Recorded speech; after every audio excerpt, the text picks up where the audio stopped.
Operation Breadbasket was the economic arm of his organization. And when I was 12 years old, I became a member of that organization. And ever since then, almost 60 years now, I've been in the economic fight. My mother raised me in Washington Temple Church of God in Christ. I started preaching when I was 4. When I started wanting to get involved in movement, she thought I was going to leave the church. Because back in those days, you didn't do this. The church, that was of the world.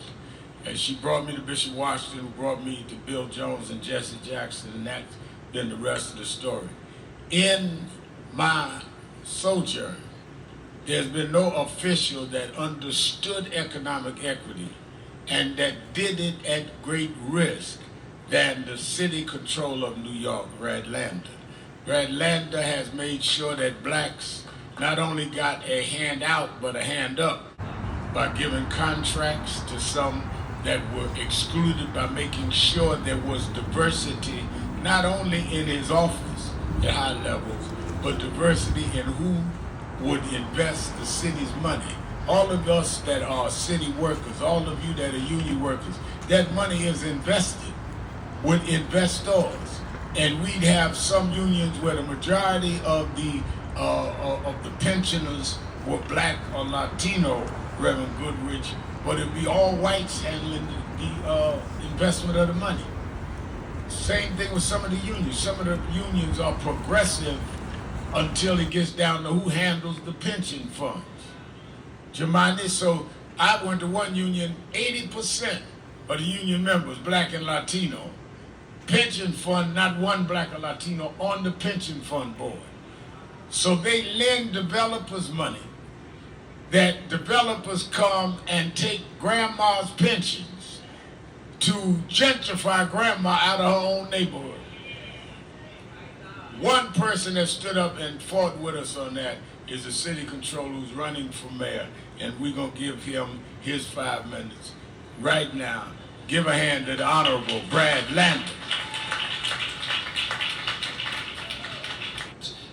Thank you, Reverend Sharpton, for welcoming me and for those words.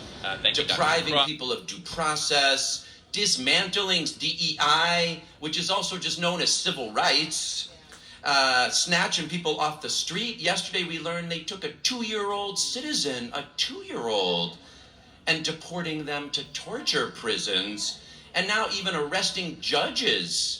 There's no part of that program that's a poem that says, and then they came for the judges, but that's what's happening here. Donald Trump is trying to turn our constitutional democracy into a country under authoritarian rule. So I am grateful every day for the fierce leadership of Reverend Sharpton and Nan to stand up and fight back. And I just want to say about those words today about resistance under pressure, having come out of the Exodus story and just finishing Passover. The Israelites were slaves for 400 years, and they had some tailwinds, that's for sure, but they showed organizing under pressure, as you do here at NAN. But look, here in New York City, we have our own crises to address. Our city and state government have been failing on racial justice, failing on inclusive multiracial democracy for a long time. As I talk to Black New Yorkers, they make it clear to me they've been let down by a racial wealth gap that's far greater in New York than around the country, by an affordability crisis that's driving Black families out of your own city, out of neighborhoods that you rescued from abandonment and made places of culture and creativity and now can't afford to live. Too often, it feels like Black New Yorkers have done more for New York City than New York City has done for Black New Yorkers.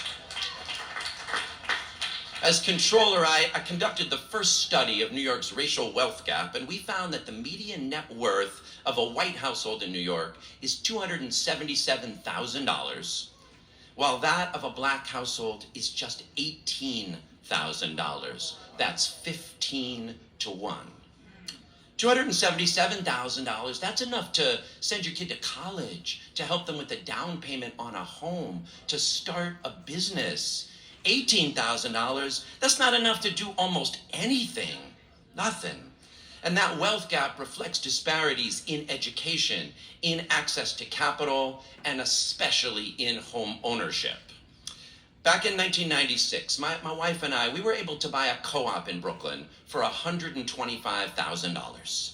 And that's why we were able to raise our family here. Our son and our daughter, they loved the home we grew up in so much that they went together to get tattoos of their stoop of our home on their arms. I mean, my wife and I were not tattoo people, but we loved it when our kids came home with that. That's what all New York families deserve, is that kind of place of safety for their children. But today, that is impossible for the vast majority of Black New Yorkers because the prices are out of control. Now, it doesn't have to be that way. Back in the 90s, I was leading a community organization in Brooklyn where I helped people organize when landlords abandon their homes. And one woman, her name's Ibon Muhammad, she was a mother of 4, and she organized her neighbors when HUD came to foreclose on the 102-unit development where they lived. HUD told them they had 90 days to get out, and there's going to be more like that coming, I'm afraid, in the days to come. But Ibon and her neighbors, they said, "We shall not be moved." And they not only stayed, they won the right to take over their buildings and renovate them and convert them into an affordable co-op that they would own. And I want to tell you, 40 years later, in the middle of Brownstone, Brooklyn, 102 families, that whole block is still owned by working class Black and Latino New Yorkers. And that kind of activism, it's what inspired my career, led me to work in affordable housing, led me to join the fight for racial justice. And after 15 years in affordable housing, I ran for city council, where I teamed up with Jumaane to pass the Community Safety Act to combat stop and frisk, where I worked to desegregate the middle schools of my district, District 15 in Brooklyn. And today, as part of my campaign for mayor, I'm proud to unveil my plan to tackle the racial wealth gap that's driving Black families out of New York City. I'm honored to be here at NAN to announce my commitment to a better deal for Black New Yorkers. Now, I want to respect the time, so I won't go through the whole plan here. You can look at it online at Lander for NYC, but just a couple of its key points. First, to expand home ownership, I propose to build a new generation of affordable co-ops like the Mitchell-Lama programs of old. My plan identifies places for 50,000 new homes on 4 of the city's 12 municipal golf courses. Now, there'll still be 8, so all the golfers can have plenty of tee times. You'll be able to get a tee time on the other 8, but your kids will be able to buy a home on 4 of them. 50,000 affordable homes that working class New Yorkers, including Black New Yorkers, will be able to buy. I'll also launch a program called Homes for City Workers. Are there any city workers or retirees here? Rev was talking about this. I've got a plan to invest our pension funds to match the mortgage you could afford and double the price of a home you could afford to buy. That'll renew the pathway to home ownership for our teachers, our cops, our firefighters, for working New Yorkers. As Reverend Sharpton said, I'm serious about investing in Black-owned businesses. During my time as controller, we've increased investments with Black and Latino asset managers by over $6 billion, a nearly 40% increase. So no matter what happens in Washington, we're not going backwards on DEI, we're going forward.